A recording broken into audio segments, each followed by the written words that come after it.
હવે સવારના 7:30 વાગી ગયા છે ને. હેલો નમસ્કાર, જય બાલાજી, વેલકમ ટુ માય લોક. સૌથી પહેલાં બધા ગુડ મોર્નિંગ. અને હજી તો 7:30 નહીં પણ 7:15 વાગ્યા છે. અને જો ઓલા હજી નીચે આવ્યા ત્યારે બધી ખોલે હજી બધી નવેરાણ બાયણાની બધી હજી અહીંયા ચા ગરમ કરવા મૂક્યો છે. નાસ્તાની તો હજી વાર છે થોડીક વાર, તો નાસ્તો બની જાય એટલે ભાઈ નાસ્તો કરી લે અને ભાઈ ગાડી ડાયરેક્ટ ઓફિસે. તો ભાઈ અત્યારે તો તમારે ગુડ મોર્નિંગ. તો ભાઈ ચાલો, હજી તો વારે શું બનાવવાનું?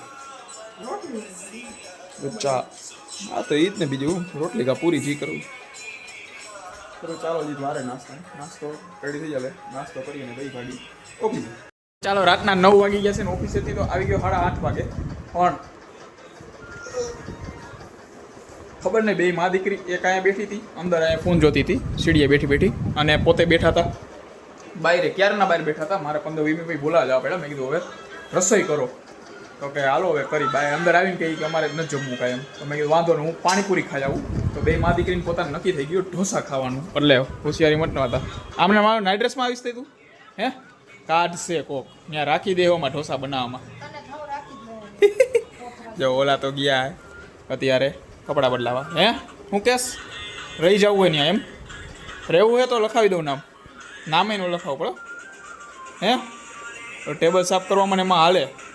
તને કહું રહેવું હોય તો પૂછતો આવું તો મારી રીતે પૂછી લઉં ઢોસા ખાતા ખાતા. ઓય તારા જેવડો હો તમે એમ કેસ એને કાંઈ શું કે હું કહી શકું. એ કાંઈ થોડીક કહે કે હું મોટો હોય એનાથી 5 વર્ષ મારે કહેવું પડે. એને ન કહી શકે પણ સમજતી જ નથી હારી. હેમજી સોરી બોલ હાલ પૈસા નહીં દેતી.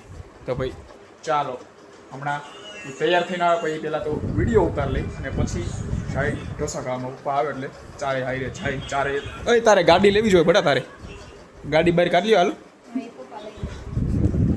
બહાર કાઢી જો, કારણ કે મારી ગાડી ગઈ સર્વિસમાં કાલે જ થઈ ગઈ હતી. પણ કાલે પછી સાંજે 7 વાગે આવ્યો હાઈવેમાં. ભાઈને કીધું કૃતિકને કે ભાઈ લેતો આવજો. પછી 7:30 ત્યાં કંઈક કારખાને જ નીકળ્યો છે. તો ભાઈ હવે કાલે બપોરે ગાડી આવશે એટલે પરમદીથી હું ઓફિસે લઈને જાય. ત્યાં લગી હમણાં 6 અઠવાડિયું થઈ જાય. ગયા શનિવાર બગડી હતી, આ શનિવાર હમણાં આવી જાય. કાલે શુક્રવારે પરમદીથી શનિવારે ગાડી આખીશ પાછી. તો ભાઈ ચાલો, અત્યારે પોતે તો જોવે છે અત્યારે ફેસબુક. ના રીલ જોવે. મેં કીધું ફેસબુક અત્યારે ફેસબુક તો કોઈ બહુ જોવે, બહુ ઓછા જોવે. છોકરાઓ તો કોઈ ફેસબુક જોતી ઇન્સ્ટાગ્રામ.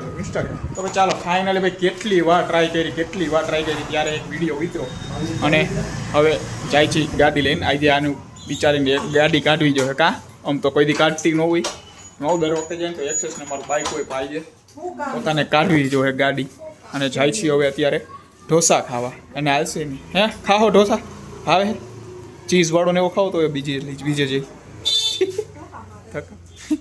તો ભાઈ ચાલો જાય હવે ઢોસા ખાવા. ચાલો ફાઇનલી ભાઈ રાતે ઢોસા ખાવા આવી ગયા છે. દર વખતે આવી ત્યાં જાય ભાઈ. અત્યારે જો સાંભાર ને આવી ગયો. આ બે ગયા છે. ના ને કેવો મંગાવ્યો બેટા? ઓય એ નહીં કે હવે ચાલો બધાને નક્કી જોઈએ. મૈસૂર બધાને મૈસૂર, મારો એક ચીઝવાળો ભાઈ. હમણાં ઢોસા આવે, ઢોસા ખાઈ જાય. આવી ગયા ભાઈ. ચાલો મારો રેગ્યુલર ચીઝવાળો, ઓલા બધાનું એમનેમ. તો ચાલો રાતના 11:30 વાગી ગયા. ફાઇનલી ભાઈ ઢોસા ખાઈને તો આવી ગયા ઘરે. હું ઢોસા ખાઈને નીકળતો તો મેં કીધું આઈસ્ક્રીમ લેતો આવું, તમે ઘરે જાઓ. તો પોતે ના પાડતા હતા કે આઈસ્ક્રીમ નથી લેવો એમ. તો હજી જ્યાં આઈસ્ક્રીમની દુકાનવાળાને ત્યાં કોઈ ગયા નહીં, તે પહેલાં ડાયરેક્ટ ફોન આવી ગયો કે આઈસ્ક્રીમ નહીં, બદામ શેક લેતા આવજે. અને આઈસ્ક્રીમ લેવા ના પાડતા એટલે પાડતા હતા કે પોતાને એ કે ખૂટે એમ નથી, હવે હાલે નહીં. અને પોતે ડાયરેક્ટ બદામ શેક મંગાવ્યો અને સૌની પહેલાં જો પીવે માંડ્યા ડાયરેક્ટ. હવે ચાલો બદામ શેક પી લઈએ. અને આ સાથે આજનું લોક અહીંયા પૂરું કરીએ છીએ. લોકોને લાઈક કરી નાખજો અને ચેનલને સબસ્ક્રાઈબ કરતા